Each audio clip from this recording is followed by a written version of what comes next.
Alors bonjour, mon nom est Frédéric Guillaume Dufour, je suis professeur de sociologie politique à l'Université du Québec à Montréal et j'ai accepté avec plaisir le défi d'écrire un ouvrage sur les populismes de droite dans la collection Le Monde en poche pour les presses de l'Université de Montréal.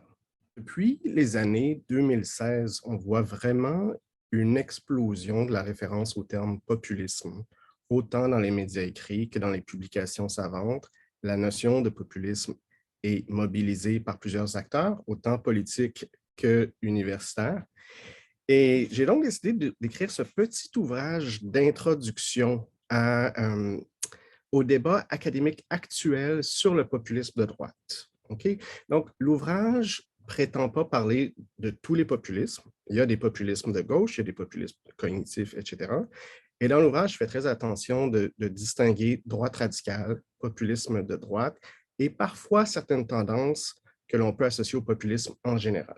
Mais cet ouvrage-là, donc, veut éclairer les phénomènes que l'on connaît depuis 2016, c'est-à-dire des élections comme celle de Donald Trump, un phénomène comme le Brexit, un phénomène comme Bolsonaro au Brésil, les réseaux auxquels ils participent, leur impact sur la démocratie, leur cause, quelle est l'offre de ces partis, de ces formations-là, quelle est la demande pour ces partis et ces formations-là, pourquoi est-ce que autant de personnes sont séduites par ces discours-là. La structure de cet ouvrage-là est en 4 temps. Donc, après une courte introduction, dans le premier chapitre, ce que l'on fait, c'est vraiment présenter les débats sur le concept. Très rapidement, qu'est-ce que c'est que le populisme? Okay? Qu'en est-il? Euh, qui parle de populisme? À quelle fin? Dans quelle fin? Et est-ce qu'on peut, en dépit de tout ce qu'on dit sur les difficultés à trouver une définition consensuelle du populisme, dégager malgré tout une définition qui est relativement consensuelle. Parce que, en dépit de tout ce qu'on dit, c'est pas vrai qu'il n'y a pas certains traits qui, eux, font consensus.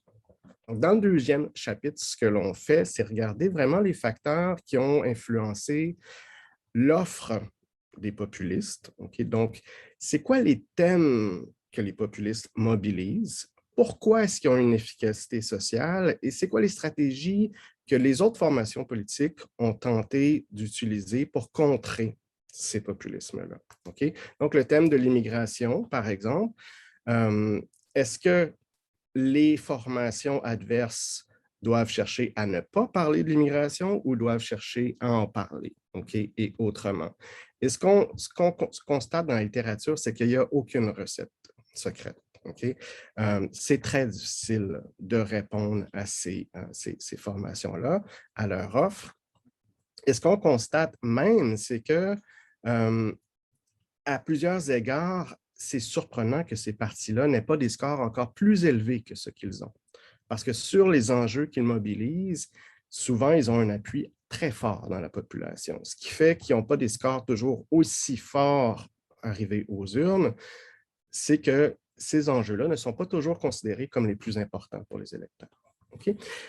Dans le troisième chapitre, ce que l'on fait, c'est qu'on aborde la question des comparaisons entre les différentes formes de populisme. Donc, est-ce que le populisme de Perron est la même chose que le populisme de Trump? Est-ce que le populisme de Orban est la même chose que le populisme de Le Pen, par exemple? Et on montre un peu les risques associés à certaines comparaisons. Les populismes européens et sud-américains, par exemple, il faut faire attention à certaines de ces comparaisons-là. Mais on souligne aussi que les risques dans ces comparaisons-là ne sont pas tellement différents des risques que l'on retrouve à faire d'autres types de comparaisons, par exemple, entre les démocraties ou entre les formes de fascisme ou entre les formes de régime autoritaire. Dans la dernière partie de l'ouvrage, ce à quoi on s'attarde, c'est à l'impact du populisme sur les processus de démocratisation et de dédémocratisation, donc de recul démocratique. Et ce qui nous intéresse plus particulièrement, c'est d'effectuer une distinction entre les régimes qui sont déjà autoritaires et qui n'ont pas besoin d'avoir recours au populisme pour rester au pouvoir ou pour accéder au pouvoir, et les régimes qui, eux, sont des démocraties libérales et où les formations politiques qui sont des populistes de droite doivent manœuvrer au sein du système électoral et au sein de la démocratie libérale pour arriver à leur fin. Donc, c'est important de distinguer les deux, parce que sur une trajectoire plus longue, euh, des stratégies comme le recours à la violence, par exemple, vont être très différents s'ils sont menés par l'État ou s'ils sont menés par des acteurs interposés.